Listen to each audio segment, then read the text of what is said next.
बिस्मिल्लाहिर्रहमानिर्रहीम। तो अगला हिस्सा हम पढ़ने जा रहे हैं इबरत का, जो कि अफसाना लिखा है किसने? प्रेमचंद ने। तो आगे बढ़े। एक बार सावन के महीने में मुंशी जी और ठाकुर साहब ने अयोध्या की यात्रा की सलाह की। मशवरा दूर का सफ़र था। माँ अयाल के जाना चाहते थे। दोनों असहाब ने एक एक हफ्ते की रुख्सत ली और पंडित जी को साथ ले चलने पर मजबूर किया।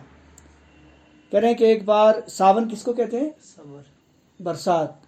बरसात के महीने में जब ठाकुर साहब ने और मुंशी जी यानी मुंशी बैजनाथ सियाह नवीस और ठाकुर रत्ती बल सिंह कांस्टेबल ने यात्रा जाने का मशवरा किया। चलो अयोध्या जाते हैं, है ना, क्योंकि अयोध्या जो है हिंदुओं की एक पाक जगह है ना, तो वहाँ पे वो जाते हैं। जैसे वो विष्णु देवी वगैरह आते हैं। दूर का सफ़र था, बहुत दूर जाना था।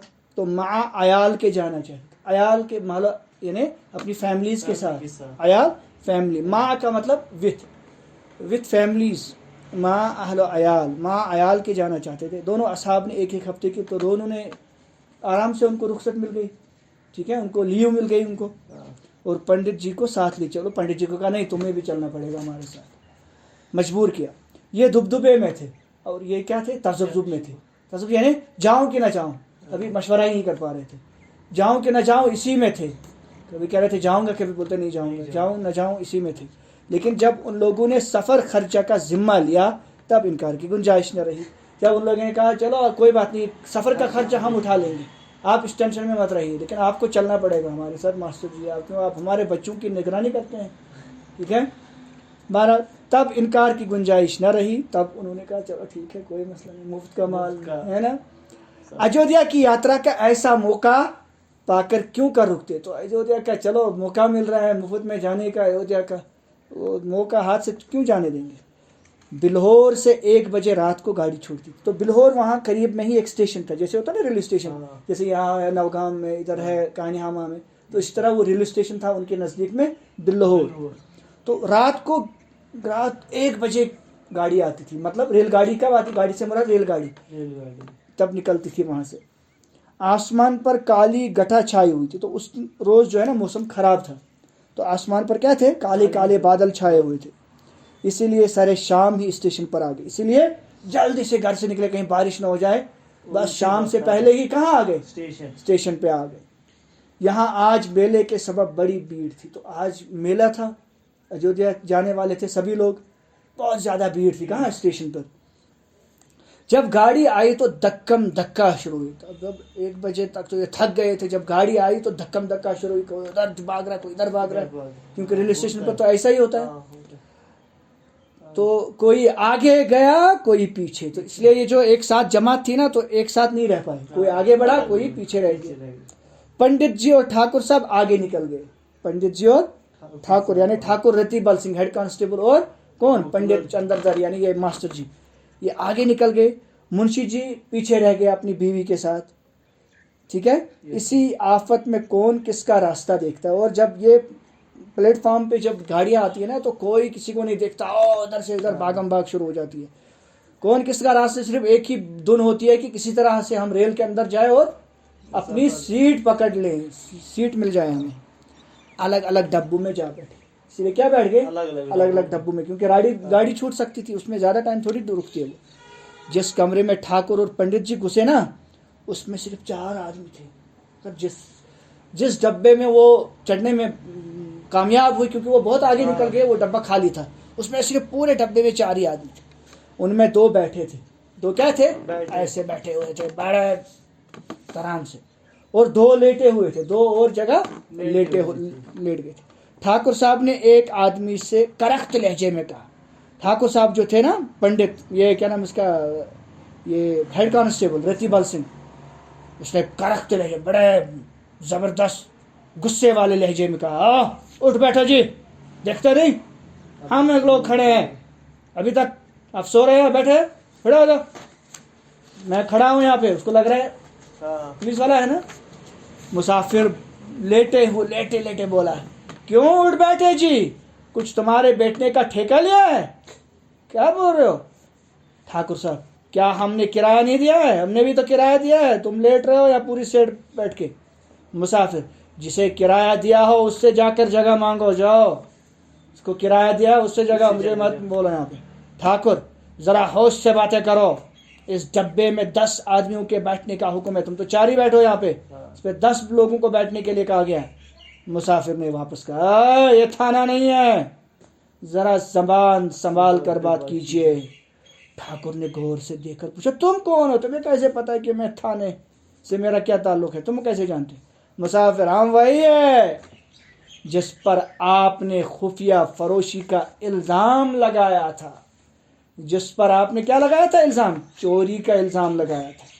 ठीक है, खुफिया फरोशी, चोरी छुपे बेचना, सामान होता है ना, सामान माल ढप करके फिर चोरी छुपे, ओ चलो ये इसकी, तो आपने खुफिया फरोशी का इल्ज़ाम लगाया था, और जिसके दरवाजे से आप 25 रुपये लेकर टले थे, और तब तक आप मेरे दरवाजे से नहीं निकले थे जब तक आपने 25 रुपये नहीं लिए, रिश्वत।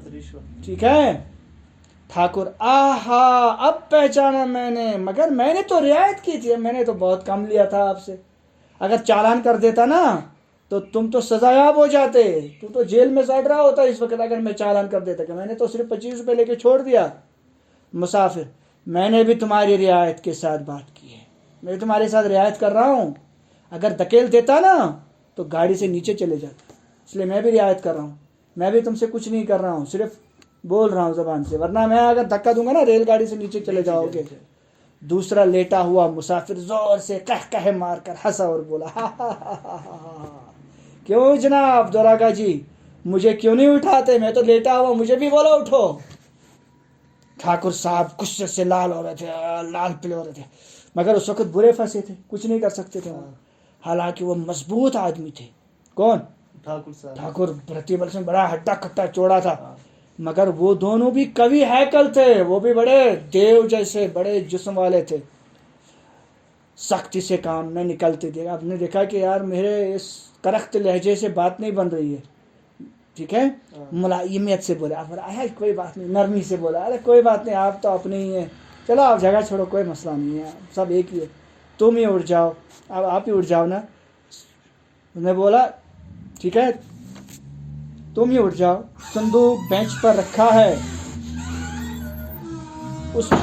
उसे नीचे रख दो, बस जगह हो जाएगी। ठीक है, अब ये संदूक आपने इसके ऊपर रखा है, सीट के ऊपर, इसको नीचे कर दो ना तो जगह हो जाएगी। मुसाफिर, और आप ही क्यों ना नीचे बैठ जाएं? आप नीचे बैठ जाओ ना, संदूक को हम क्यों नीचे बैठाएं? उसमें कौन सी मशक्कियत मारी जा रही है तुम्हारी, और इसमें तुम्हारी कौन सी जो है इज्जत में आँच आ रही है, तुम्हारी कौन सा जो है रोब खत्म हो रहा है, तुम्हारी कौन सी इज्जत नीलाम हो रही है कि तुम अगर नीचे बैठोगे। ठीक है, मशक्कियत, बुजुर्गी, बड़ापन कौन सा तुम्हारा नीचे जा रहा है? ये थाना थोड़ी है कि रोब में फ़र्क है, ये थाना नहीं है, यहाँ तुम्हारे जो है इज्जत में कोई फ़र्क आ जाएगा। अरे बैठ जाओ, नीचे बैठना है तो। ठाकुर, क्या तुम्हें भी मुझसे कोई अदावत? अरे यार, तुम्हें भी मुझसे कोई दुश्मनी है? अदावत दुश्मनी है, मैंने भी तुमने कोई काम किया है, मैंने भी तुम्हारे साथ कोई गलत किया है, मैंने तुम्हारी सूरत तो देखी भी नहीं है, मैं तो तुम्हें शक्ल से जानता भी नहीं है। मुसाफिर, आपने मेरी सूरत न देखी होगी, लेकिन आपके डंडे ने देखी है। आपने भला ठीक है, आपने नहीं देखी है मेरी सूरत, लेकिन आपके डंडे ने मुझे सूरत देखी है। इसी मेले में, ये मेला भी चल रहा है ना, इसी मेले में आपने मुझे कई डंडे रसीद किए थे, बहुत कई डंडे मारे थे आपके उस पुलिस वाले डंडे ने। उस वक्त आपके साथ कांस्टेबलों की एक फौज थी, उस वक्त तो आपके साथ बहुत बड़े बड़े पुलिसों की एक जमात थी आपके साथ, बड़ी कांस्टेबलों की। मैं मार खा कर ज़ब्त कर गया, और मैंने तो बर्दाश्त कर लिया मार खाकर, लेकिन ज़ख्म अभी भी दिल पर ताज़ा है। लेकिन वो जो ज़ख्म उस वक्त लगे थे, तुमने जो मारा था ना डंडे से, उसके ज़ख्म मेरे दिल पर अभी भी ताज़ा है। उसकी दवा की तलाश उसी दिन से कर रहा हूँ, और उस दिल पर लगी चोट की तलाश में तभी से था मैं कि कब उस दिल में जो दर्द हो रहा है उस वक्त जो तुमने मुझे मारा था, उसकी दवा ढूंढ रहा था मैं तब से। बारे आज मौका मिला है, चलो अच्छा हुआ कि आज बदले का मौका मिल रहा है। मैं भी ठाकुर हूँ। तुम अपने आप को ठाकुर कहते हो ना, मैं भी ठाकुर हूँ। आपसे इज्जत में, हैसियत में, खानदान में हेटा नहीं हूँ, कमतर नहीं हूँ, कम नहीं हूँ, न इज्जत में न खानदान की हैसियत से, हर किसी हैसियत से मैं भी तुम्हारे बराबर हूँ। खामोश बैठ जाइए, इसलिए खामोश रहो है पुलिस वाले, वरना शायद मेरे सर पर शैतान सवार हो जाएगा, वरना मेरे सर पर शैतान सवार हो जाएगा और मैं तुम्हें पता नहीं कहाँ फेंक दूँ।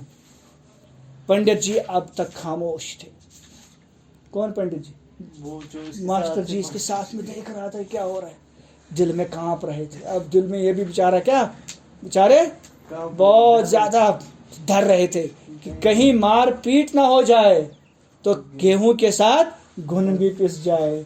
क्यों, क्या उतनी भलाई लग तो कश्मीरी में बोलते हैं ना, उतनी भलाई लग तो उसके तो खानी है अपनी मार, मुझे भी मार खानी पड़ेगी इसके बदले में।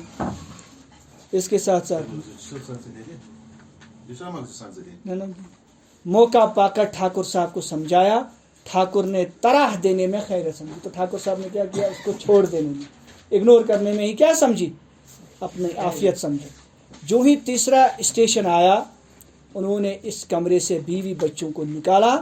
उन दोनों शैतानों ने, यानी उन दोनों आदमियों ने उनके असबाब, उनके सामान उठा कर फेंक दिए।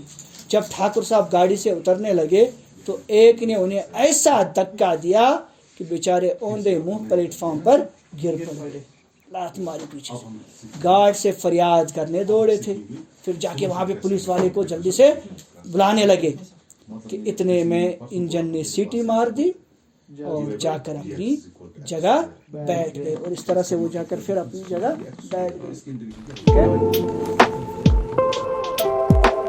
गए।